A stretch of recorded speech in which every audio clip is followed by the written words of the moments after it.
इस बीच एक समूह आकृतियां हवा और बिजली घाटी में पहुंच गईं। ये लोग सब काले वस्त्रों में मूर्त थे। समूह के प्रमुख दो वृद्ध पुरुष काले लबादों में शांत स्वभाव और तीखी दृष्टि से चमक रहे थे। जैसे ही समूह हवा और बिजली घाटी में प्रवेश किया, जमीन पर बिखरे शवों को देखकर उनके चेहरे का रंग पूरी तरह बदल गया। वे पूरी तरह स्तब्ध हो गए। यह कैसे? एक काले लबादे वाले वृद्ध ने, जिसकी नाक हुक जैसी थी, अपनी आंखें सिकोड़ीं। उसके चेहरे पर क्रोध से भरा हुआ था। सब सब मरे हुए हैं। ये सब पृथ्वी स्तरीय और श्रेणी स्तरीय विशेषज्ञ थे, तीसरे वृद्ध तक। यह असंभव है। हुक वाले जबड़े वाले वृद्ध ने अपने दांत पीसे और मुट्ठियां भींच लीं। उसके बगल वाले वृद्ध को देखते हुए, वृद्ध, आखिर क्या हो रहा है? उसके बगल में विश्वनाथ का चेहरा बेहद उदास था। उसकी मुट्ठियां हल्की सी भींची हुई थीं और उसकी आंखों में ठंडा हत्या का इरादा भरा था।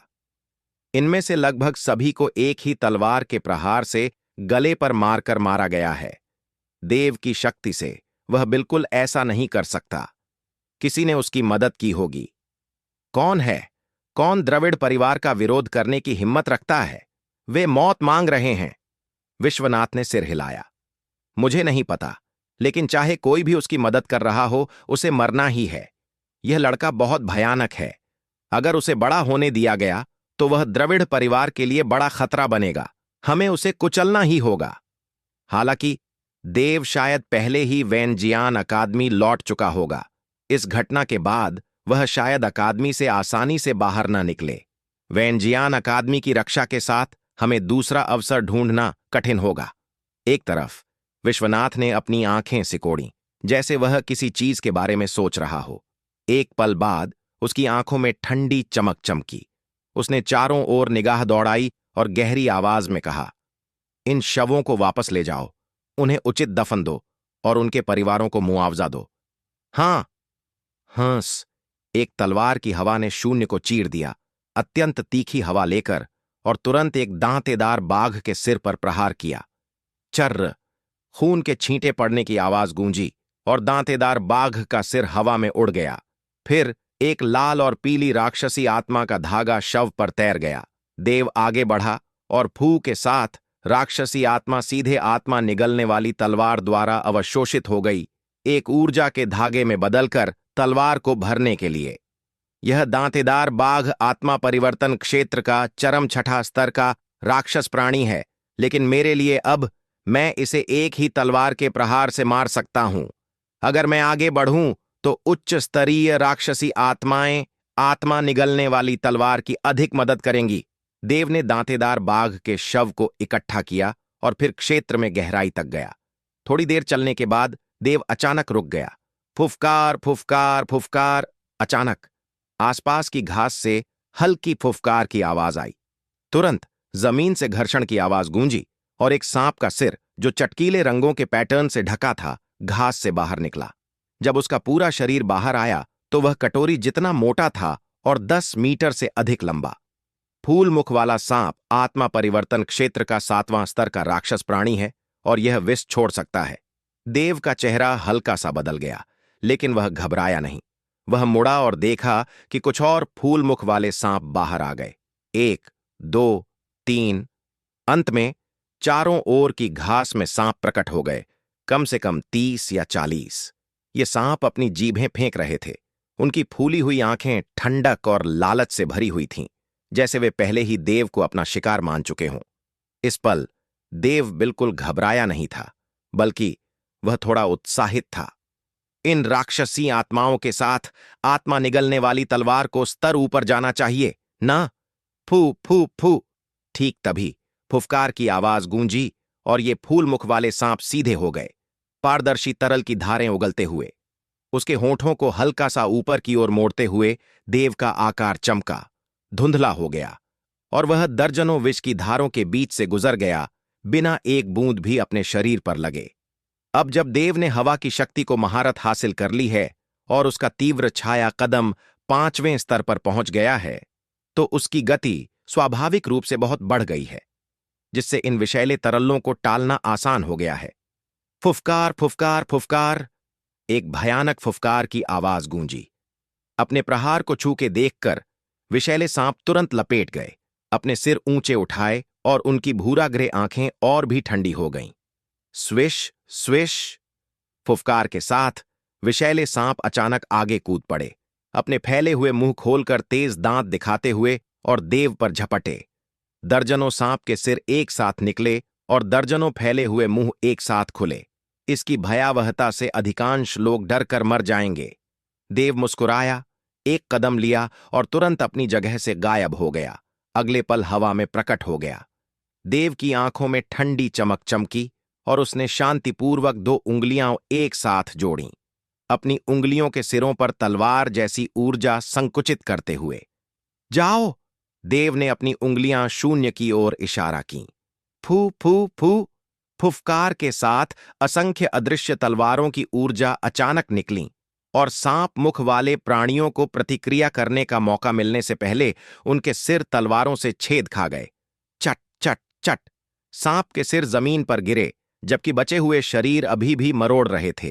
तुरंत बाद देव ने दोनों उंगलियों से इशारा किया। एक के बाद एक तलवार जैसी ऊर्जा फूटी, फूल मुख वाले सांपों को एक के बाद एक मारते हुए। 1 मिनट से कम समय में सारे सांपों का समूह मिटा दिया गया। जैसे ही सांप पूरी तरह मर गए, देव सांपों के समूह के केंद्र में चला गया और आत्मा निगलने वाली तलवार को ऊपर उठाया। फू फू, एक अदृश्य बल मुक्त हुआ और चारों ओर से दर्जनों राक्षसी आत्माएं आत्मा निगलने वाली तलवार में खींच ली गईं। भिन्न, आत्मा निगलने वाली तलवार हल्की सी कांपी और तेज तलवार की पुकार की, जैसे वह बहुत उत्साहित हो। एक अत्यंत सघन ऊर्जा आत्मा निगलने वाली तलवार में बहने लगी, तलवार पर सफेद प्रकाश को और चमकीला बनाते हुए, जैसे वह चरम पर पहुंच गई हो। हालांकि देव को अभी भी वह स्तर ऊपर जाने की आशा पूरी नहीं हुई। आत्मा परिवर्तन क्षेत्र के 7वें स्तर की इतनी राक्षसी आत्माएं और फिर भी स्तर ऊपर नहीं हुआ। देव हल्का सा चौंका, फिर कड़वी मुस्कान दी। मुझे आश्चर्य है कि मुझे और कितने राक्षस प्राणियों को मारना पड़ेगा। जैसे ही अंधेरा छा गया, देव पहाड़ों में गहराई तक नहीं गया, बल्कि पास की एक एकांत गुफा ढूंढ ली। गुफा के अंदर देव आग पर मांस भून रहा था। यह मांस उस दांतेदार बाघ से था की Adam that zabowa stack so cowboy badawa obawagwa.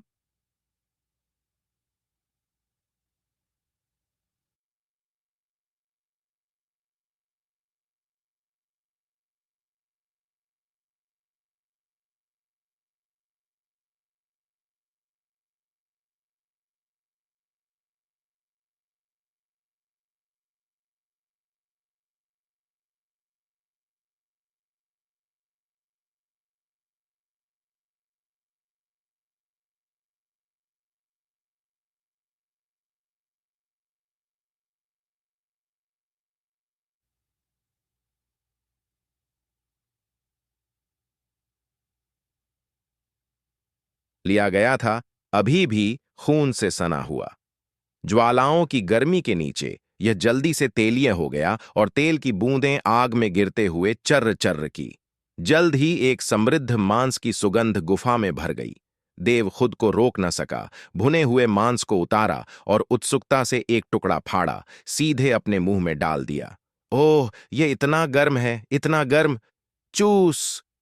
रसीला, चर्बी भरा भुना मांस इतना गर्म था कि देव सांस लेने लगा, लेकिन वह पूरी तरह संतुष्ट लग रहा था। यह कहना चाहिए कि दांतेदार बाघ अक्सर व्यायाम करते हैं, जिससे मांस बेहद कोमल, अच्छी तरह से चर्बीदार हो जाता है, जो काफी स्वादिष्ट है। इसके अलावा बाघ का मांस जीवन ऊर्जा से भरपूर होता है, जो शरीर की यांग ऊर्जा को भर सकता है और शरीर को मजबूत कर सकता है।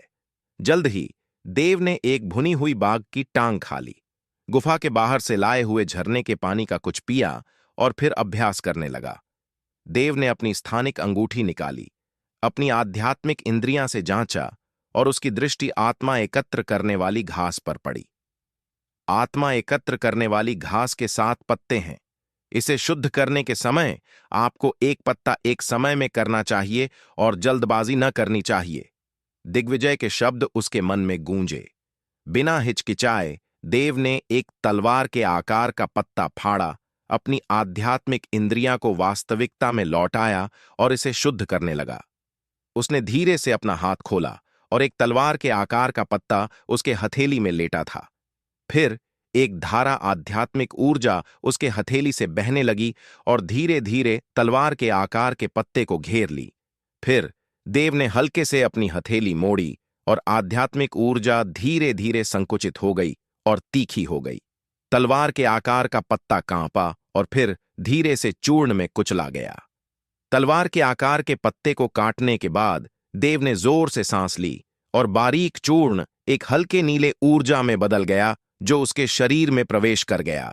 गहरी सांस लेते हुए देव की भव्यें हल्के से सिकुड़ीं, जबकि वह अपनी आध्यात्मिक ऊर्जा को चलाता रहा, इसे अपनी ऊर्जा महल में इकट्ठा करते हुए ताकि यह फैल न जाए।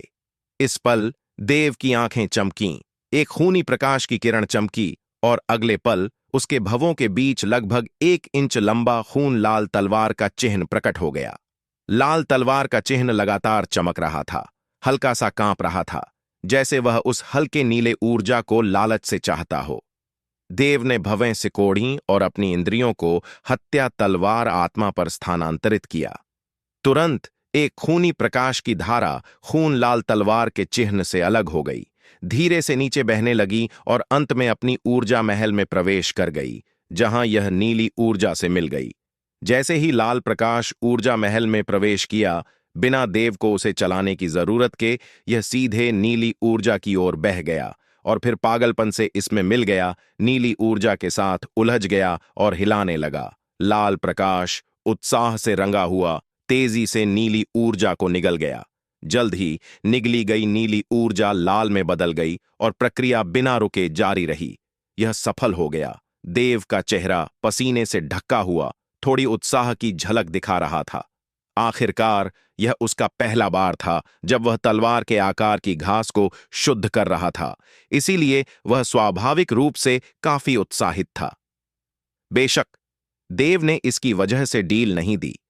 वह अपनी ऊर्जा महल के अंदर की स्थिति को ध्यान से देखता रहा, अपनी आध्यात्मिक ऊर्जा को नियंत्रित करते हुए, लाल प्रकाश को एक निश्चित सीमा में बांधते हुए और इसे फैलने से रोकते हुए। जब हम जान पाए, एक रात बीत चुकी थी। जैसे ही सुबह की पहली किरणें प्रवेश करने लगीं, देव ने धीरे से अपनी आंखें खोलीं। उसके चेहरे पर थकान की झलक थी, लेकिन उत्साह को छिपा न सका। एक रात के दौरान उसने अंततः तलवार के आकार के पत्ते को शुद्ध करने और इसे हत्या तलवार आत्मा का हिस्सा बनाने में सफलता पाई। वह स्पष्ट रूप से महसूस कर सकता था कि उसके भवों के बीच का खून लाल तलवार का चिन्ह पहले से अधिक संकुचित हो गया था। एक बार जब बाकी 6 तलवार के आकार के पत्तों को शुद्ध कर लिया जाएगा, तो हत्या तलवार आत्मा 1/3 जागृत हो जाएगी। उस समय देव की तलवारबाजी में वृद्धि की दर बेहद भयानक होगी। थोड़ी देर आराम करने के बाद देव ने तलवार के आकार के पत्ते को शुद्ध करना जारी नहीं रखा, बल्कि बाहर जाकर राक्षसों का शिकार करने गया ताकि आत्मा निगलने वाली तलवार को स्तर ऊपर करने में मदद मिले। एक सुबह में देव ने आत्मा परिवर्तन क्षेत्र के 7वें स्तर के दर्जनों से अधिक राक्षस प्राणियों को मारा। हालांकि उसके आश्चर्य के लिए आत्मा निगलने वाली तलवार में अभी भी स्तर ऊपर होने का कोई संकेत नहीं था। यह एक तलहटी रहित गड्ढे जैसा था, कभी भरने वाला नहीं। आत्मा निगलने वाली तलवार पर सफेद प्रकाश पहले ही चकाचौंध कर रहा था, जैसे आगे बढ़ने वाला हो, लेकिन बस नहीं। आत्मा निगलने वाली तलवार को आत्मा स्तरीय तलवार में स्तर ऊपर होने पर इसकी शक्ति में गुणात्मक छलांग लगेगी। ध्यान रखना चाहिए कि आत्मा स्तरीय तलवारें पूरे तारा साम्राज्य में दुर्लभ हथियार हैं। आत्मा ग्रेड हथियारों में स्वाभाविक रूप से आध्यात्मिकता का एक निशान होता है। अगर वे अपने धारक के मन से प्रतिध्वनित हो सकें, तो वे आश्चर्यजनक ऊर्जा मुक्त कर सकते हैं। इसके अलावा अगले स्तर पर पहुंचने के बाद आत्मा निगलने वाली तलवार एक और तलवार कौशल खोलेगी। जब आत्मा निगलने वाली तलवार सांसारिक स्तर से गहन स्तर पर पहुंची, तो उसने आध्यात्मिक ऊर्जा विस्फोट प्रहार खोला, एक भयानक रूप से शक्तिशाली तलवार तकनीक जो आत्मा स्तर की साधना विधि के समकक्ष थी। उदाहरण से, जब यह गहन स्तर से आत्मा स्तर पर पहुंचेगी तो यह खोलने वाले तलवार कौशल और भी भयानक होने चाहिए। पृथ्वी स्तर की तकनीकों के समकक्ष। पृथ्वी स्तरीय साधना तकनीकें तारा साम्राज्य में बेहद दुर्लभ हैं और पृथ्वी स्तरीय तलवार तकनीकों के बारे में शायद एक भी न हो। सिर्फ सोचने से देव बहुत उत्साहित हो गया। आध्यात्मिक ऊर्जा विस्फोट प्रहार की शक्ति पहले ही बहुत मजबूत थी, लेकिन अगर एक और मजबूत तलवार तकनीक मुक्त की जाए तो कितनी भयानक होगी। इसकी सोचते हुए देव ने नीचे अपनी हाथ में आत्मा निगलने वाली तलवार को देखा और बुदबुदाया, तुम्हें स्तर ऊपर होने के लिए और कितनी राक्षसी आत्माओं को खाना पड़ेगा, लेकिन कोई फर्क नहीं पड़ता, तुम अंततः भर जाओगे। चूंकि तुम्हारा आगे बढ़ने का कोई संकेत नहीं है, मैं तुम्हें उच्च स्तरीय राक्षसी आत्माओं को ढूंढने ले जाऊंगा। जैसे ही उसने बोलना समाप्त किया, देव पहाड़ी श्रृंखला में गहराई तक चला गया। अपनी वर्तमान शक्ति से वह आत्मा परिवर्तन क्षेत्र के 8वें स्तर के मध्य से नीचे के राक्षस प्राणियों को मार सकता था। आत्मा परिवर्तन क्षेत्र के 8वें स्तर की एक राक्षसी आत्मा आत्मा निगलने वाली तलवार को स्तर ऊपर करने में अधिक मदद करेगी। ठीक जब देव क्षेत्र में गहराई तक जा रहा था, धम, एक जोरदार धमाका दूर से आया और तुरंत पूरी पहाड़ी श्रृंखला कांपने लगी। असंख्य पक्षी फू के साथ उड़ गए और जानवरों की अराजक गर्जनाएं ऊपर नीचे हो गईं। देव लगभग ठोकर खाकर गिर गया क्योंकि वह ध्यान नहीं दे रहा था। उसने जल्दी से एक विशाल जड़ी बूटी वाले पेड़ का सहारा लिया और ऊपर देखा तो दूर एक काली आकृति भागती हुई दिखी। वह क्या है? देव ने भवें सिकोड़ी जबकि वह दूर की छोटी काली छाया को घूर रहा था, बुदबुदाते हुए, वह पहाड़ी श्रृंखला के केंद्र क्षेत्र में लगता है। मैग्नोलिया पहाड़ एक राक्षस प्राणियों से भरे हुए हैं। जितना गहरा जाओ उतने मजबूत जानवर। देव की स्थिति के आसपास आत्मा परिवर्तन क्षेत्र के 7वें स्तर के प्रारंभिक चरण के राक्षस प्राणी पहले ही हैं।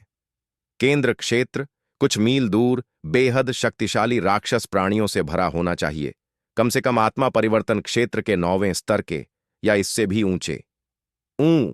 काली छाया हवा में घूमी, 2 पंख हल्के से फड़फड़ा रहे। इस पल उसने क्रोधपूर्ण गर्जना की, जैसे पूरा आकाश कांप रहा हो। यहां तक कि इस दूरी से देव को अपने कानों में तेज दर्द महसूस हुआ और उसका खून अनियंत्रित रूप से उफान मारने लगा। वह किस स्तर का राक्षस है? देव खुद को रोक न सका और आश्चर्य से चिल्लाया। ठीक तभी एक और आकृति अचानक आकाश में उड़ी। यह आकृति इतनी छोटी थी कि लगभग दिखाई न देती। छोटी काली छाया की तुलना में यह बस बहुत तुच्छ थी। अगर देव की धारणा मजबूत न होती तो वह शायद इसे बिल्कुल न देख पाता। देव ने धुंधले से महसूस किया कि पीछा करने वाली आकृति मानव थी। 2 पंख वाली काली छाया ने चीख ली। आवाज आकाश में गूंज रही थी और बेहद चुभने वाली, जिससे देव अनैच्छिक रूप से अपने कानों को ढक ले। तुरंत बाद देव ने देखा कि 2 पंख वाली काली छाया ने अपने पंख फड़फड़ाए और अचानक धुंधली आकृति की ओर झपटा। तुरंत पास के जंगल जंगली रूप से झूलने लगे, जैसे कोई तूफान गुजर गया हो। कई मील दूर से भी देव हवा में हल्की कंपन महसूस कर सकता था। यह कल्पना करना कठिन है कि केंद्र क्षेत्र में शक्ति कितनी भयानक है। सिर्फ पंख फड़फड़ाने से इतना बड़ा कंपन हो जाता है। वह किस तरह का राक्षस है? इस पल देव उस आकृति के लिए अनैच्छिक रूप से ठंडक महसूस करने लगा। ठीक तभी आकृति कुछ तैयार करने लगी। जैसे ही काली आकृति उस पर झपटी, अचानक आकृति ने कुछ ऊपर फेंका। फिर वह वस्तु खुल गई और बड़ी बड़ी होती गई, खुद को एक चित्रकारी के रूप में प्रकट करते हुए। स्क्रॉल बड़ी बड़ी होता गया, अंततः 100 मीटर से अधिक लंबा हो गया। यह एक पहाड़ी श्रृंखला का चित्रण करता प्रतीत होता था, बेहद गहन हवा उत्सर्जित करता हुआ। ठीक तभी पहाड़ी चित्र अचानक चमक उठा।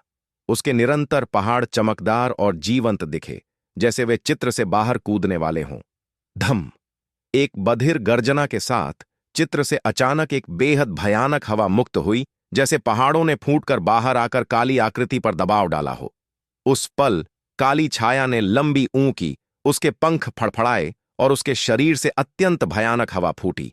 यह बेहद ठंडी थी और अचानक सैकड़ों मीटर के दायरे में ठंड लग गई। काली आकृति ने गर्जना की, अद्वितीय दबाव मुक्त करते हुए। उसकी बर्फीली हवा एक विशाल नदी की तरह उफान मारने लगी।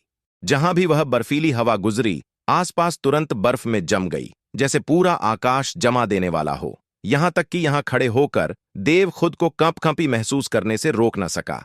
पलक झपकते ही दो भयानक हवाएं अचानक टकराईं। धम! एक बधिर विस्फोट गूंजा और पहाड़ जैसी भारी हवा सब कुछ कुचलने लगी। पूरा आकाश गर्जना से गूंज उठा, जबकि सहस्राब्दी पुरानी बर्फ जितनी ठंडी बर्फीली हवा आकाश को जमा देने के लिए लुढ़क गई। दो शक्तियां टकराईं और जंगली रूप से गरजीं। उनकी गर्जनाएं पूरी पहाड़ी श्रृंखला में गूंज रही थीं। ऐसा लग रहा था जैसे पूरी पहाड़ी श्रृंखला कांप रही हो। डरे हुए जानवरों की गर्जनाएं ऊपर नीचे हो रही हों। उनकी पीड़ा की चीखें कभी न रुकने वाली। धम! एक प्रकाश की किरण ऊपर चली गई, आकाश को चीरते हुए, और तुरंत पूरी बादल परत को नष्ट कर दिया।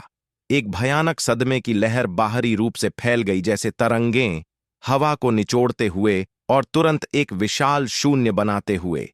पवित्र कचरा! देव आश्चर्य से चिल्लाया, अपना पैर पटका और उसकी आध्यात्मिक ऊर्जा तेजी से इकट्ठा हुई, उसके सामने आध्यात्मिक ऊर्जा की ढाल बनाते हुए। धम! सदमे की लहर ढाल से टकराई और कटक के साथ उस पर दरार आ गई। भयानक प्रभाव ने देव को पीछे की ओर उड़ा दिया। चटक! अपनी ढाल टूटने के साथ देव पीछे की ओर उड़ गया, कई मोटे पेड़ों से टकराया, इससे पहले कि दर्जनों फीट पीछे हटने के बाद संतुलन पा सके। फूह! देव ने एक घूंट खून उगला, एक घुटने पर झुक गया और हाथ से सहारा लेकर गिरने से रोक लिया। सौभाग्य से उसका शारीरिक शरीर मजबूत था और ढाल ने सदमे की लहर की अधिकांश शक्ति अवशोषित कर ली थी, इसलिए देव को केवल मामूली चोटें लगीं। कितनी भयानक! यह सिर्फ परिणाम है। देव ने गहरी सांस ली, उसका हृदय आघात से भरा हुआ।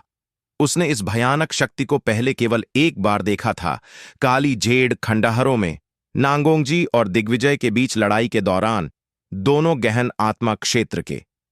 क्या यह भी गहन आत्मा क्षेत्र का शक्तिशाली राक्षस है? देव खुद को रोक न सका और कहा। फिर क्षितिज को देखा, केवल पहाड़ जैसी हवा को टूटते देखा और बची हुई बर्फीली हवा आकृति पर प्रहार करती हुई। उसी समय विशाल काली छाया भी चीखी और आकाश से गिर गई। आकृति बर्फीली हवा से प्रहारित हुई और पीछे उड़ गई। विशाल चित्र गायब हो गया। धम! आकृति हवा में तोप के गोले की तरह तेजी से गुजरी, बादल छोड़ते हुए जब यह उल्कापिंड की तरह थी, और पलक झपकते ही उसने 1000 मीटर से अधिक कवर कर लिया। यह दिखाता है कि वह बर्फीली हवा कितनी शक्तिशाली थी, खासकर यह केवल शेष शक्ति थी। हालांकि देव को आश्चर्य हुआ कि भयानक शक्ति के बावजूद आकृति सीधे गायब नहीं हुई, बल्कि उड़ा दी गई। कितनी भयानक लड़ाई! दोनों पक्ष शायद गहन आत्मा क्षेत्र से मजबूत हैं। देव आश्चर्य से चिल्ला न सका। फिर उसने देखा कि आकृति आकाश से गिरना जारी रखा, उसके दृष्टि में बड़ी बड़ी होती गई। अचानक देव की दृष्टि चमकी। आकृति में लंबे बाल लग रहे थे और वह एक स्त्री प्रतीत होती थी। लेकिन अगले पल देव को अचानक कुछ गलत लगा। आकृति उसके पुतलियों में बड़ी बड़ी होती गई, उसके करीब करीब आती हुई। सबसे महत्वपूर्ण, वह जिस दिशा में उड़ रही थी वह सीधे उसकी दिशा में थी। पवित्र कचरा! ऐसा तो नहीं। देव की आंखें अचानक चौड़ी हो गईं। इस पल आकृति उससे 1000 मीटर से अधिक दूर नहीं थी, और वह मोटे तौर पर भविष्यवाणी कर सकता था कि व्यक्ति कहां गिरेगा। स्त्री बेहद तेज गति से गिर रही थी, और दसियों हजार मीटर की ऊंचाई से गिरते हुए कल्पना की जा सकती है कि उसके गिरने के दौरान उत्पन्न बल कितना भयानक होगा। लानत है! बकवास बंद करो! देव लगभग चिल्ला पड़ा। उसने महसूस किया कि स्त्री उसकी दिशा में गिर रही थी। भाग! बिना हिचकिचाए देव मुड़ा और भागा। इस पल उसके पास स्त्री के प्रति कोई दया दिखाने और उसे पकड़ने का इरादा नहीं था। यहां तक कि बिना कुछ और के स्त्री के गिरने का प्रभाव ही उसकी हड्डियां तोड़ने के लिए काफी था। देव बिना किसी हिचकिचाहट के बगल की ओर मुड़ा और भागा। हालांकि मनुष्य योजना बनाता है, देवता निपटान करते हैं। जैसे ही स्त्री गिर रही थी, अचानक एक तेज हवा गुजरी, जिसने जबरदस्ती उसकी दिशा को हल्का सा बदल दिया। यह हल्की चमक गिरते हुए बढ़ गई, अंततः देव की दिशा के साथ पूरी तरह संरेखित हो गई। देव ने बगल में सिर्फ 2 कदम लिए थे और उसके पैर मुड़ने से पहले ही उसे अचानक अपने सिर के पीछे ठंडक महसूस हुई, जैसे पीछे से ठंडी हवा गुजर गई हो। धम! एक जोड़ी नरम वस्तुएं देव की पीठ पर दब गईं, जिससे उसे अनैच्छिक रूप से कराहना पड़ा। हालांकि अगले पल उन नरम वस्तुओं से एक कल्पना से परे बल आया। फू! देव ने एक घूंट खून उगला, जैसे इस बल से छेद खा गया हो। उसकी आंखें अचानक बाहर निकल आईं और शिकार पर झपटने वाले खूंखार कुत्ते की तरह वह आगे झपट्टा। धम धम धम! असंख्य बड़े पेड़ों से टकराने के बाद देव अंततः जमीन पर गिरा और 100 मीटर से अधिक फिसला। उसका शरीर जमीन से रगड़ते हुए चिंगारियां उड़ा रहा था, इससे पहले कि अंत में रुक जाए। उसकी पीठ पर स्त्री शांतिपूर्वक उसके ऊपर लेटी हुई थी। क्योंकि देव ने पूरी तरह मानव ढाल की भूमिका निभाई थी, वह अपनी मूल चोटों को छोड़कर गंभीर रूप से घायल नहीं हुई थी। हालांकि अपनी चोटों की गंभीरता के कारण स्त्री पहले ही बेहोश हो चुकी थी। उसका चेहरा पीला था और उसके मुंह के कोने पर खून बचा हुआ था। मैंने कभी आकाश से पाई गिरने की सुनी है, कभी आकाश से स्त्री गिरने की नहीं। लानत है, मैं इतना दुर्भाग्यशाली क्यों हूं? देव खुद को रोक न सका और शिकायत की। फिर उसने कुछ और घूंट खून उगला। जैसे ही वह खड़ा होने वाला था, उसके शरीर में भयानक दर्द दौड़ा, जिससे उसे सांस लेने लगी। वह जल्दी से आज्ञाकारी रूप से लेट गया। फिर हिलने की हिम्मत न हुई। हड्डी टूट गई है, देव ने भवें सिकोड़ी। वह भयानक बल सीधे उसकी पसलियां तोड़ चुका था। हालांकि उसका शारीरिक शरीर मजबूत था, यह लोहे का नहीं बना था। जीवित रहना ही उसका सौभाग्य था। हालांकि देव के आश्चर्य के लिए उसकी पीठ पर स्त्री इतनी भाग्यशाली थी कि उसे कुशन की तरह इस्तेमाल किया, गिरने का सारा भार अवशोषित कर लिया। इसे अप्रत्याशित विपत्ति कहना चाहिए। देव ने कड़वी हंसी दी और एक और घूंट खून उगला। फिर वह चुप हो गया, आज्ञाकारी रूप से जमीन पर लेटा रहा, अपनी आध्यात्मिक ऊर्जा चलाते हुए अपने शरीर को ठीक करने लगा। उच्च स्तरीय आध्यात्मिक नस की प्रभावों के कारण देव का शारीरिक शरीर बेहद तेजी से ठीक हो रहा था। सबसे पहले उसे कुछ महसूस न हुआ, क्योंकि उसकी हड्डियां टूटने वाली लग रही थीं और वह असहनीय दर्द में था। लेकिन जैसे जैसे उसका शरीर धीरे धीरे ठीक हुआ और दर्द कम हुआ, देव धीरे धीरे अपनी पीठ पर नरम स्पर्श महसूस करने लगा, जो बस नशे की तरह था। उसी समय देव ने एक हल्की बालों की सुगंध भी सूंघी और खुद को रोक न सका और गहरी सांस ली। मूल रूप से देव का इरादा पलटकर स्त्री को अपनी पीठ से हटाने का था। हालांकि इस स्त्री की वजह से वह इतनी दयनीय स्थिति में पहुंच गया था, इस सोच से देव क्रोधित हो गया। इसे ब्याज मान लो, देव ने खुद से कहा, उसके चेहरे पर लज्जाहीन मुस्कान, स्त्री को अपनी पीठ पर लेटने देते हुए, उसके नरम और सुगंधित शरीर का आनंद लेते हुए। जब वे जान पाए, थोड़ा समय बीत चुका था और रंग धीरे धीरे अंधेरा हो गया। देव ने अपना आनंद पर्याप्त लिया था, इसलिए उसने धीरे से स्त्री को अपनी पीठ से हटाया और खड़ा हो गया। सूर्यास्त की मध्यम रोशनी में देव को एहसास हुआ कि यह एक लड़की थी, लगभग उसकी उम्र की लड़की, जो अपने हाथ में एक स्क्रॉल को कसकर पकड़े हुए थी। उसकी उम्र में स्कर्ट काफी भारी है। देव ने धीरे से बुदबुदाया, स्क्रॉल को उतारने की कोशिश करते हुए, ताकि यह जमीन पर न गिरे, लेकिन लड़की ने कसकर पकड़ रखा था। इसलिए देव ने बस लड़की को अपनी पीठ पर उठाया और गुफा लौट गया। गुफा में लौटकर देव ने आग जलाई, उस बाघ की खाल निकाली जो उसने छील ली थी और लड़की के नीचे रख दी। वह आग के पास बैठा और कुशलता से मांस भूनने लगा। जब वह भोजन भून रहा था, देव खुद को रोक न सका और थोड़ी देर पहले की धरती हिला देने वाली लड़ाई दृश्य को याद करने लगा। वह भयानक कंपन निश्चित रूप से गहन आत्मा क्षेत्र के अभ्यासकों के बीच द्वंद्व था। इसकी सोचते हुए देव खुद को रोक न सका और बगल में लड़की को निगाह डाली। वह मेरी उम्र जितनी लगती है, इसलिए उसका अभ्यास स्तर गहन आत्मा क्षेत्र में नहीं हो सकता। उस महान राक्षस से लड़ने का कारण निश्चित रूप से उस चित्र से संबंधित है। लड़की के हाथ में स्क्रॉल को देखते हुए देव का चेहरा जिज्ञासा की झलक दिखा रहा था। मुझे आश्चर्य है कि यह कैसा खजाना है जो गहन आत्मा क्षेत्र के समकक्ष प्रहार मुक्त कर सकता है। हालांकि चूंकि यह किसी और का था, वह स्वाभाविक रूप से बिना अनुमति के इसे देखने के लिए नहीं लेगा।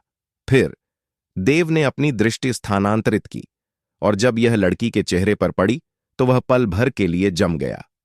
पहले पहाड़ों में क्योंकि अंधेरा था, देव लड़की का चेहरा स्पष्ट रूप से न देख पाया था। अब आग की रोशनी से सब स्पष्ट था। लड़की सादे सफेद वस्त्रों में मूर्त थी, कुछ खून से सने हुए।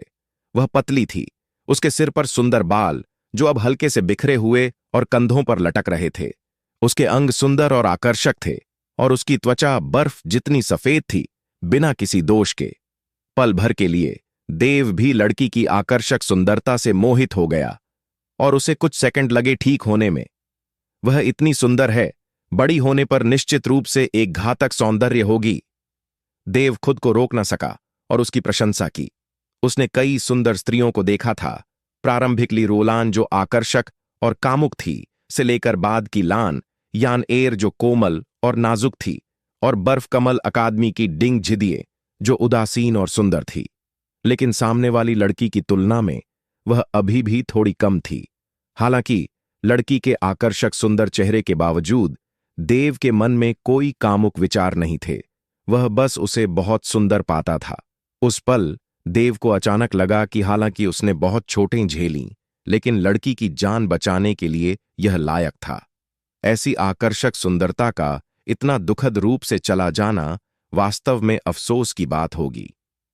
मुझे नहीं पता कि उसने गहन आत्मा क्षेत्र के राक्षस प्राणी से क्यों लड़ाई की या कैसे उसके पास इतना शक्तिशाली जादुई हथियार हो सकता है, देव ने धीरे से कहा। फिर सिर हिलाया और गंभीरता से मांस भूनने लगा। जल्द ही ज्वालाओं की तपिश के नीचे भुना मांस तेल से चमकने लगा और पूरी गुफा समृद्ध मांस की सुगंध से भर गई। इस पल लड़की की नाक हल्के से सिकुड़ी, जैसे उसने भी मांस की सुगंध सूंघ ली हो। उसकी गला हल्का सा हिला और फिर उसने धीरे से अपनी आंखें खोलीं। एक जोड़ी हल्के उदासीन आंखें चारों ओर घूमीं। ये कहाँ है? लड़की ने हल्के से भवें सिकोड़ीं और जब उसने देव को देखा तो उसका चेहरा कठोर हो गया।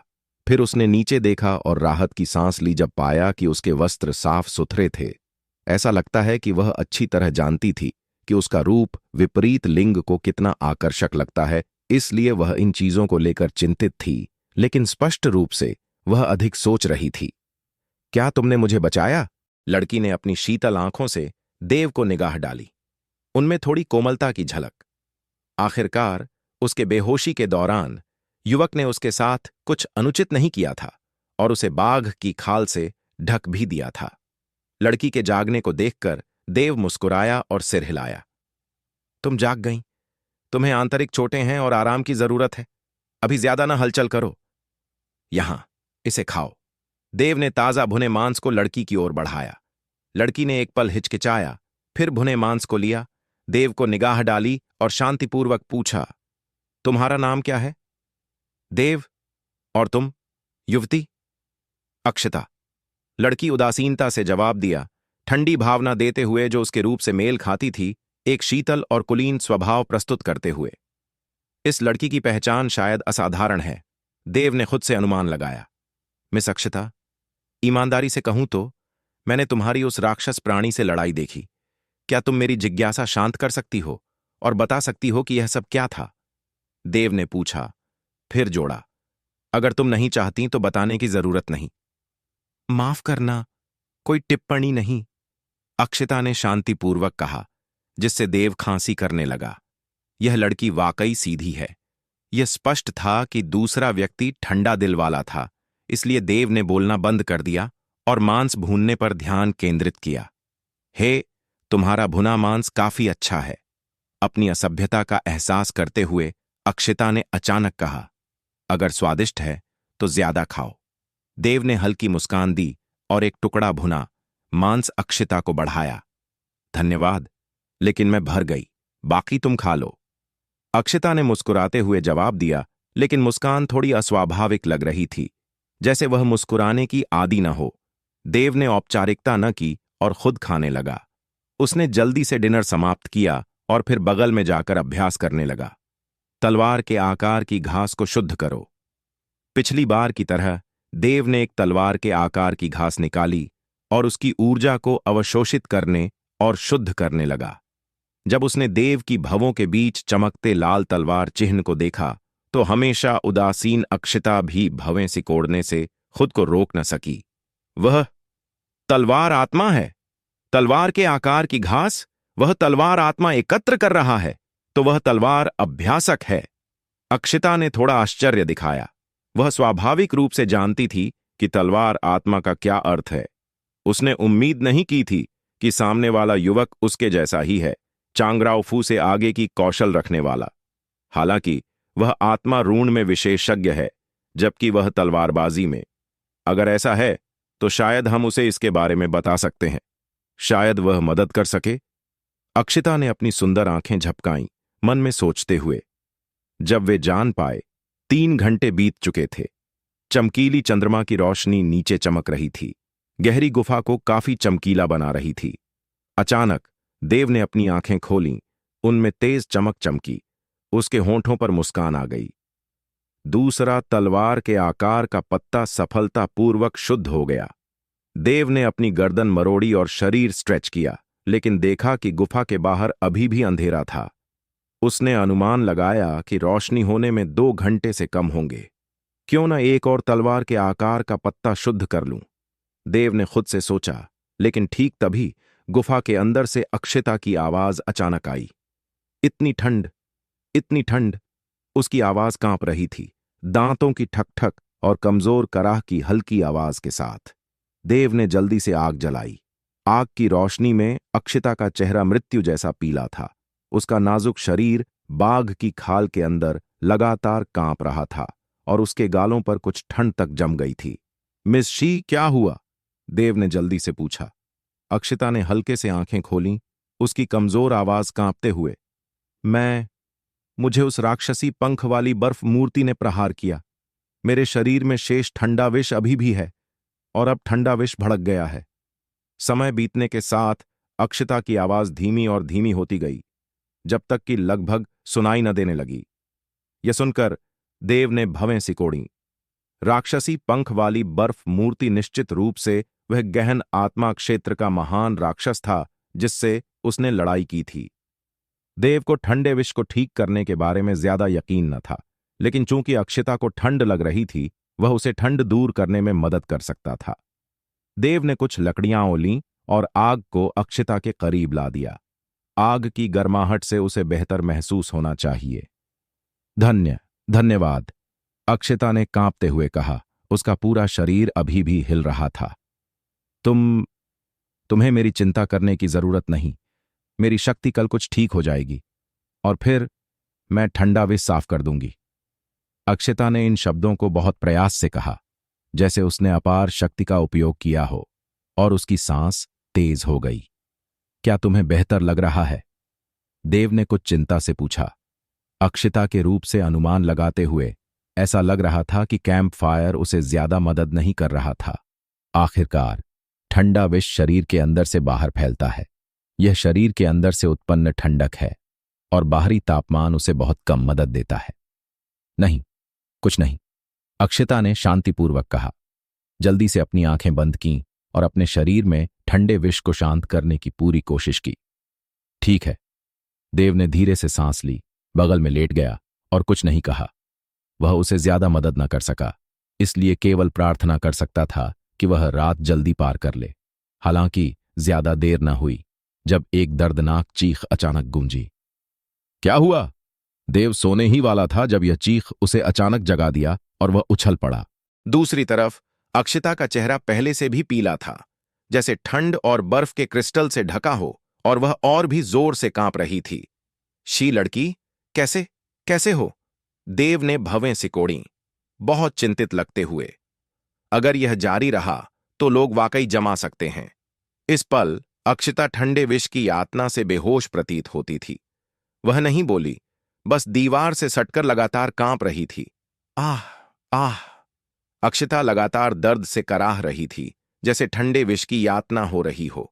उसका सुंदर चेहरा थोड़ा विकृत हो गया, जिससे देव का हृदय दुखी हो गया। ऐसा लगता है आग पर्याप्त गर्म नहीं है।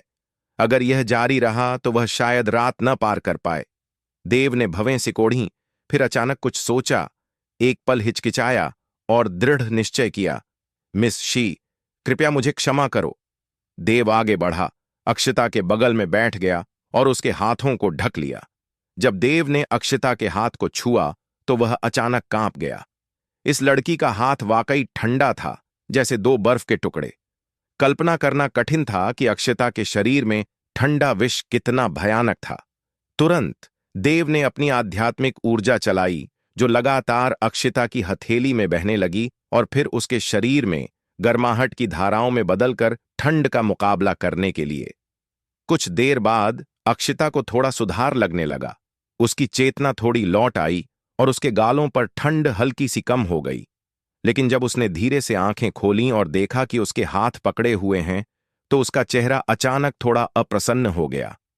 अपना हाथ हटा लो, अक्षता ने लगभग डांटते हुए चिल्लाया, लेकिन क्योंकि वह काफी कमजोर थी, आवाज बहुत सीमित थी और यह कामुक लग रही थी।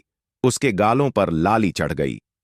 यह सुनकर देव ने धीरे से सांस ली और कहा, मिस शी, मेरा इरादा तुम्हें अपमानित करने का नहीं है, लेकिन तुम्हारी वर्तमान स्थिति को देखते हुए अगर मैं ऐसा न करता तो तुम्हें बड़ा खतरा होता। जैसे ही तुम्हें बेहतर लगे मैं चला जाऊंगा और फिर तुम्हें छूऊंगा नहीं। मैं अब ठीक हूं, तुम जाओ। अक्षता ने हल्के से दांत पीसे और धीमी आवाज में कहा। उसके जोड़े ठंडे, जेड जैसे हाथ लगातार संघर्ष कर रहे थे। हालांकि उस पल अक्षता के शरीर में ठंडा विष अचानक फिर भड़क गया। एक चरम ठंडक उसके मार्गों के साथ फैल गई, जिससे वह अनैच्छिक रूप से कांपने लगी। भवें सिकुड़ गईं और वह दबी हुई कराह न रोक सकी। देव स्वाभाविक रूप से बता सकता था कि अक्षता जानबूझकर दर्द सह रही थी, इसलिए उसने गंभीरता से कहा, मिस शी, मेरा कोई बुरा इरादा नहीं है। मैं बस तुम्हारा दर्द कम करने में मदद करना चाहता हूं। जैसे ही तुम ठीक हो जाओ मैं तुरंत चला जाऊंगा। तुम अभी जाओ, जाओ। अक्षता ने इन शब्दों को निचोड़ लिया, उसके चेहरे पर क्रोध की झलक, जबकि वह अपने हाथ देव की पकड़ से खींचने की कोशिश कर रही थी।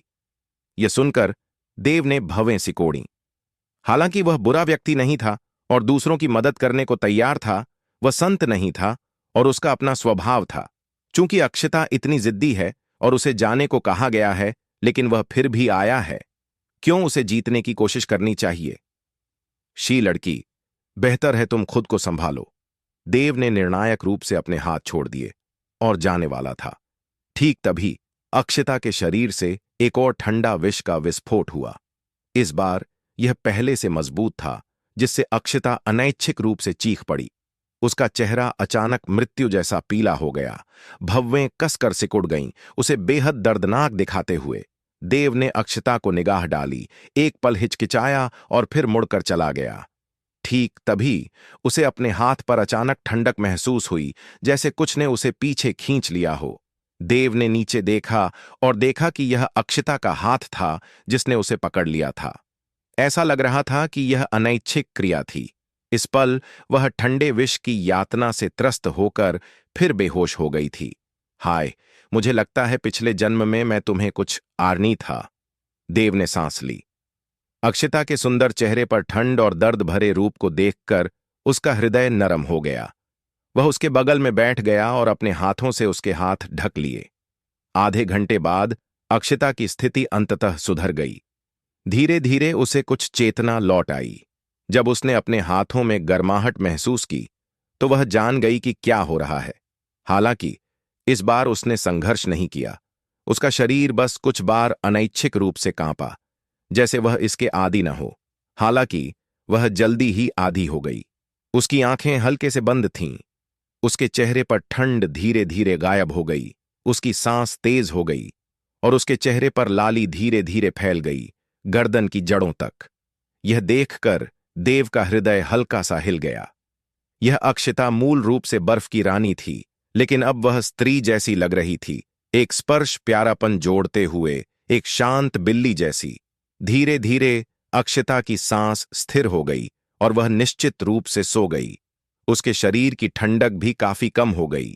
जैसे ही देव जाने वाला था, उसे अचानक एहसास हुआ कि उसके हाथ अक्षता के जेड जैसे हाथों से कसकर पकड़े हुए थे, जैसे जमे हुए हों, और वह पल भर के लिए मुक्त न हो सका। ठीक तभी अक्षिता अचानक देव के करीब झुक गई और देव प्रतिक्रिया करने से पहले उसने उसे कसकर गले लगा लिया, जैसे वह एक गर्म तकिए को गले लगा रही हो। पल भर में देव अपनी जगह पर जम गया। वह ऐसी चीजों के बारे में अभी भी काफी अज्ञानी था, और एक अजनबी लड़की द्वारा गले लगाए जाने से उसकी नरमी उसके बाजू से दब रही थी, उसे शर्मिंदा और थोड़ा आनंदमय महसूस करा रही थी। तुम क्या सोच रहे हो? देव ने खुद को आंखें घुमाईं, लेकिन उसका हृदय अनैच्छिक रूप से तेज धड़कने लगा। अक्षिता का सिर उसके कंधे पर टिका था। उसकी सुगंध बिना रोक के नाक में आ रही थी। उसकी सांस मीठी और सुगंधित थी, और उसकी सांस उसके गर्दन को लगातार छू रही थी, जिससे देव का हृदय उछल रहा था। कोई बात नहीं, बेहतर है मैं जाऊं, देव ने एक पल सोचा। और अगर चीजें ऐसे ही जारी रहीं तो वह वाकई नियंत्रण खोकर कुछ अतिरिक्त कर सकता था। हालांकि देव जितना भी संघर्ष करता, अक्षिता ने उसे कसकर पकड़ रखा था। अगर वह मुक्त होने की कोशिश करता तो वह अक्षिता को जगा देता। इसकी सोचते हुए देव को थोड़ा अनिच्छा हुई। वह अंततः ठंडे विष के दर्द से मुक्त होकर सो गई थी। अगर वह जागी तो ठंडा विष फिर भड़क गया तो? इसकी सोचते हुए देव हिचकिचाया और यहां रहने का निर्णय लिया, ताकि उसका ठंडा विष फिर न भड़के। हालांकि इतनी आकर्षक सुंदर स्त्री के बगल में देव के मन में कोई विचार न होना असंभव था। भले ही वह खुद को नियंत्रित करने की पूरी कोशिश करे, ये विचार इच्छानुसार नियंत्रित न थे। अचानक देव को कुछ याद आया। हां, वह बर्फ हृदय मंत्र का उपयोग कर सकता था, जो मन को शांत करता और आत्मा को तरोताजा करता। तुरंत देव ने बर्फ हृदय मंत्र का जाप चुपचाप शुरू किया। बर्फ जितना साफ हृदय किसी उथल पुथल से विचलित नहीं होता, परिवर्तन के बीच शांत और निश्चल। जल्द ही कुछ मिनट बीत गए और देव की मानसिक स्थिति धीरे धीरे स्थिर हो गई, जैसे वह एक शांत झील पर हो, बिना किसी तरंग के। दोनों एक दूसरे से सटे हुए धीरे धीरे सो गए। गुफा के अंदर आग अभी भी जल रही थी।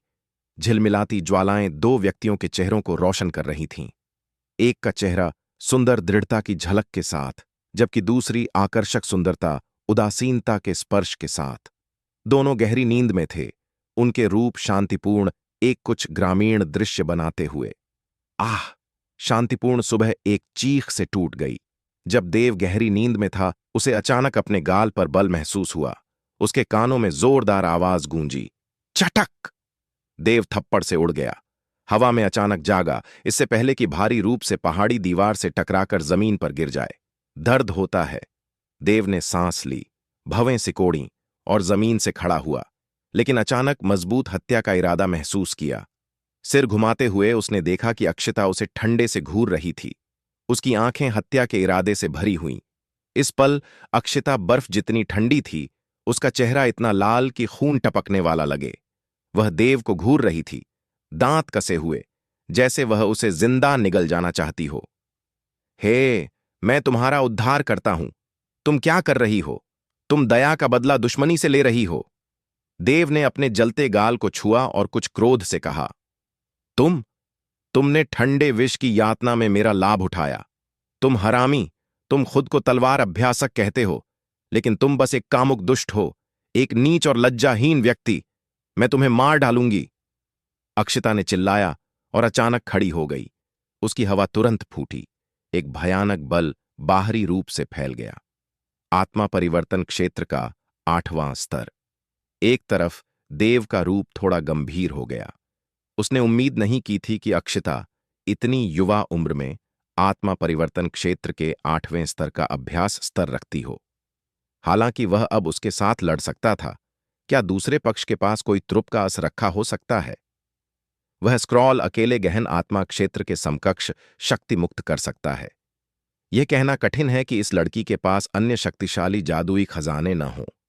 अगर देव वाकई उससे लड़ता तो वह शायद बहुत आश्वस्त न होता। इसके अलावा देव के मन में लड़ने का कोई इरादा न था। यह स्पष्ट रूप से गलतफहमी थी। इसलिए उसने जल्दी से कहा, मिस शी, तुम गलत समझ रही हो। यह वैसा नहीं है जैसा तुम सोच रही हो। कल रात तुम्हारा ठंडा विष भड़क गया था और मैंने सिर्फ तुम्हारा दर्द कम करने के लिए संपर्क किया था। संपर्क शब्द सुनते ही अक्षता इतनी क्रोधित हो गई कि दांत पीसने लगी और पैर पटकने लगी। उसका चेहरा पीला हो गया। उसके पूरे जीवन में उसके पास विपरीत लिंग के पुरुष से इतना अंतरंग संपर्क कभी न हुआ था। अगर यह फैल गया तो उसकी प्रतिष्ठा बर्बाद हो जाएगी। हे हे मैंने तुम्हारे साथ कुछ नहीं किया, देव ने जल्दी से समझाया जब देखा कि अक्षता और क्रोधित हो रही है। इसके अलावा कल रात तुमने ही मुझे गले लगाया था। अगर मैंने ठंडा विष कम न किया होता तो तुम शायद इतनी दूर न पहुंच पाती। तुम स्पष्ट रूप से मेरा लाभ उठाने की कोशिश कर रहे हो। तुम लज्जाहीन दुष्ट, तुम खुद को तलवार अभ्यासक कहते हो। मैंने पहले तुम पर भरोसा किया था। मैं तुम्हारे खून से अपनी लज्जा धोऊंगी। इसके साथ अक्षता ने पैर पटका और उसका आकार तुरंत जगह से गायब हो गया। देव की पुतलियां संकुचित हो गईं और उसने तीव्र छाया कदम का उपयोग किया। उसका आकार अचानक चमक गया। धम! अगले पल देव के खड़े होने वाली जगह पर 2 मीटर गहरा गड्ढा बन गया, समृद्ध आध्यात्मिक ऊर्जा से लबालब। वाह, तुम गंभीर हो! देव की आंख फड़की और वह खुद को रोक न सका और कहा, अक्षता वाकई मुझे पूरी ताकत से मार रही है। जैसा अपेक्षित था, अच्छे काम हमेशा पुरस्कृत नहीं होते। लेकिन उस पल अक्षता फिर देव की ओर दौड़ी। मर जाओ! उसने हाथ मुद्रा बनाई और शक्तिशाली हवा उसके हथेलियों में इकट्ठा हुई, जैसे उग्र आग आसपास की जगह को जलाने और विकृत करने के लिए। आग की शक्ति! देव का रूप जम गया। अक्षता ने वाकई आग की शक्ति का एक निशान पकड़ लिया था। मरो, तुम कामुक चोर! अक्षता ने चिल्लाया और दोनों हथेलियों से प्रहार किया। धम धम! भयानक गर्जना के साथ एक अग्निलाल शक्ति फूटी, तीव्र गर्मी उत्पन्न करते हुए जो हवा को सुखा देती, जबकि यह देव की ओर उग्र रूप से फैली। ज्वालाओं की शक्ति को महसूस करते हुए देव का रूप कठोर हो गया। उसके चेतना समुद्र में सफेद प्रकाश चमका, हवा की शक्ति को तीव्र छाया कदम में मिलाते हुए। फू! देव का आकार अचानक जगह से गायब हो गया और लगभग अगले पल जहां वह मूल रूप से था, वहां उग्र आग ने कवर कर लिया। भयानक ज्वालाओं ने तुरंत जमीन को चारकोल में जला दिया। धम! पूरी गुफा हल्के से कांपी, जैसे ढाने वाली हो। हवा की शक्ति! अक्षता की आंखें चमकीं। उसने उम्मीद नहीं की थी कि दूसरे पक्ष ने वाकई हवा की शक्ति पकड़ ली हो, और भी वह उसके जितना ही युवा था। तो क्या आज तुम फिर भी मरोगे? अक्षता की आंखों में हत्या का इरादा चमका, जबकि वह फिर देव की ओर दौड़ी। उफ! क्या यह कभी खत्म न होगा? अक्षता के बेरहम पीछा करने को देखकर देव ने भव्वें सिकोड़ी, धुंधला हो गया और गुफा से बाहर दौड़ गया। वह नहीं चाहता था कि दोनों लड़ें और गुफा नष्ट हो जाए। तुम भाग नहीं सकते! फू! अक्षता बिजली की तरह पीछा करने लगी। गुफा के बाहर देव खड़ा हो गया। जब अक्षता पीछा करने आई तो उसने शांतिपूर्वक कहा, मिस शी, चीजें वाकई वैसी नहीं हैं जैसी तुम सोच रही हो। कृपया शांत हो जाओ और ध्यान से सोचो। यह सब गलत फहमी है। समझाना बंद करो, तुम कामुक दुष्ट। मैं न्याय की रक्षा करूंगी और तुम्हें इस दुनिया से गायब कर दूंगी। अक्षिता ने ठंडे से जवाब दिया, जिससे देव चिढ़ गया। जब यह स्त्री पागल हो जाती है तो कोई रोक न सकता। ठीक है, चूंकि वह इतनी तर्कहीन है, मैं खेलूंगा। देव की आंखें चमकीं और वह धीरे धीरे गंभीर हो गया। आग ड्रैगन प्रहार! एक नाजुक चीख गूंजी और अक्षिता ने अपनी हथेलियां आगे धकेलीं। ड्रैगन की गर्जना के साथ एक ज्वाला में लिपटा अग्नि ड्रैगन कुंडलित होकर ऊपर उड़ा, गरजते हुए देव की ओर झपटा। इस बार देव ने टाला नहीं। उसका इरादा इस लड़की को सबक सिखाने का था, वरना वह वाकई सोचेगी कि वह उससे डरता है। आध्यात्मिक ऊर्जा विस्फोट प्रहार! देव ने एक कदम आगे बढ़ाया और हवा में उछला। उसी समय उसने अपनी हथेली खोली और आत्मा निगलने वाली तलवार को पकड़ लिया। उसके चारों ओर आध्यात्मिक ऊर्जा जंगली रूप से गरजी और अंतहीन उफान मारी। इससे पहले कि तेजी से ब्लेड पर इकट्ठा हो जाए, चकाचौंध प्रकाश उत्सर्जित करते हुए। अग्नि ड्रैगन को कुंडलित होकर अपनी ओर आते देखकर देव ने गर्जना की और तलवार से नीचे प्रहार किया। धम! एक हिंसक तलवार हवा कई मीटर लंबी आकाश से निकली, ध्वनि विस्फोट के साथ। जहां भी यह गुजरी, हवा ही काट दी गई। तलवार हवा की अविश्वसनीय गति दिखाते हुए। आव! अग्नि ड्रैगन ने गर्जना की और पलक झपकते ही यह तलवार ऊर्जा से टकरा गया। धम। तीक्ष्ण तलवार ऊर्जा उग्र ज्वालाओं में नहाए सच्चे ड्रैगन से टकराई। दो हवाएं जंगली रूप से टकराईं, जगह को लगातार गरजाने के लिए। एक शक्तिशाली बल फैला और पलक झपकते ही देव के चारों ओर दर्जनों फीट के दायरे की जमीन इंच इंच दरक गई। धम। तलवार ऊर्जा और अग्नि ड्रैगन फट गए, उनकी हवाएं उफान मारने लगीं। धम। देव दर्जनों फीट पीछे हटा, इससे पहले कि मुश्किल से संतुलन पा सके। उसके मुंह के कोने से खून की बूंद टपक रही थी। जैसा अपेक्षित था, आग का वेग कम आंकने लायक नहीं। देव खुद को रोक न सका और आश्चर्य किया। सौभाग्य से इस लड़की की आग शक्ति केवल प्रथम स्तर पर है, संकुचित शक्ति, वरना मैं अब यहां खड़ा न होता। दूसरी तरफ देव को बिना नुकसान के खड़े देखकर अक्षिता ने भवें सिकोड़ी। उसने उस प्रहार में अपनी 70% शक्ति का उपयोग किया था, आग की शक्ति के साथ। सामान्य रूप से आत्मा परिवर्तन क्षेत्र के 8वें स्तर का कोई गंभीर रूप से घायल हो जाता, लेकिन उसे केवल मामूली चोट लगी। तुम्हें पता होना चाहिए कि दूसरे पक्ष का अभ्यास स्तर उसके से बहुत नीचे है। मैंने उम्मीद नहीं की थी कि तुम्हारे पास कुछ कौशल होंगे, लेकिन तुम फिर भी मरोगे, अक्षिता ने ठंडे से कहा। फिर अपने हाथ जोड़े, उसकी भव्य प्रकाश से चमकी। फिर एक विचित्र शक्ति उसके हथेलियों में इकट्ठा हुई और फिर उंगलियों के सिरों पर। दूसरी तरफ देव का रूप हल्का सा कठोर हो गया। उसे नहीं पता था कि दूसरा पक्ष क्या करने वाला था, लेकिन उसे लगा कि शक्ति थोड़ी विशेष है। तुरंत अक्षिता ने अपनी उंगलियों को ब्रश की तरह इस्तेमाल किया। उंगलियों के सिर तेजी से हवा में घूमे और हर आंदोलन के साथ लाल प्रकाश वाली रेखाएं हवा में प्रकट हुईं। जल्द ही रेखाएं एक विचित्र पैटर्न में जुड़ गईं। फिर उंगली के झटके के साथ पैटर्न जीवित हो गया, चकाचौंध प्रकाश उत्सर्जित करते हुए। यह क्या है? देव ने हल्के से भवें सिकोड़ी। उसने पहले कभी ऐसी विशेष तकनीक नहीं देखी थी। ज्वलन आत्मा चिन्ह प्रहार। अक्षिता ने निम्न चीख दी। उसकी उंगली अचानक देव की ओर इशारा की। तुरंत पैटर्न प्रकाश से चमका और पलक झपकते ही एक ज्वलंत तलवार हवा फूटी। हंस। तलवार ऊर्जा 3 झांग लंबी थी और जलती ज्वालाओं से ढकी हुई, जहां भी गुजरी हवा को विकृत कर रही। देव हल्का न पड़ने का साहस न जुटा सका और हवा की शक्ति का उपयोग करके अपना आकार चमकाया। धम। ज्वलंत तलवार ऊर्जा जमीन से टकराई, तुरंत एक बड़ा गड्ढा बनाते हुए, जिसका तल और किनारे पूरी तरह काले हो गए। कितनी भयानक तलवार ऊर्जा! इसमें आग की शक्ति है। देव की दृष्टि हल्की सी संकुचित हो गई। इस तलवार ऊर्जा की शक्ति शायद पिछली बार द्रविड़ परिवार के शब्द श्रेणी के कप्तान के प्रहार से कम न हो। देखते हैं तुम कितनी देर छिप सकते हो। अक्षिता ने फिर उंगली टकी। हंस। ज्वलंत तलवार ऊर्जा फिर देव की ओर कटी। देव ने प्रहार का सीधा सामना करने की हिम्मत न की, न ही जरूरत थी। वह अचानक प्रहार से बच गया। तुरंत बाद अक्षिता ने अपनी जेड उंगलियां बार बार इशारा कीं, लगातार अग्नि तलवार ऊर्जा का बराज देव की ओर काटते हुए। सौभाग्य से देव ने हवा की शक्ति पकड़ ली थी। पूरी ताकत से वह बेहद तेज था। उसका आकार हवा की लपट की तरह चमक रहा था, एक तलवार हवा के बाद एक को टालते हुए। देव को तलवार ऊर्जा प्रहारों से बचते और कई बार लगभग घायल होते देखकर अक्षिता को संतुष्टि का एहसास हुआ और वह ठंडे से हंसी। देखते हैं तुम कितनी देर टाल सकते हो, तीव्रता बढ़ाओ। अक्षिता ने फिर अपनी उंगलियों के सिरों को अपनी भव से छुआ। एक विचित्र शक्ति मुक्त की, जो उंगलियों के सिरों पर इकट्ठा हुई, इससे पहले कि लाल पैटर्न में बह जाए। पलक झपकते ही पहले मंद पैटर्न ने अपनी चमक वापस पा ली। हालांकि जैसे ही अक्षिता एक और प्रहार करने वाली थी, अचानक उसका रूप बदल गया और एक भयानक ठंडक उसके शरीर से उत्सर्जित हुई, जल्दी से पूरे शरीर में फैल गई।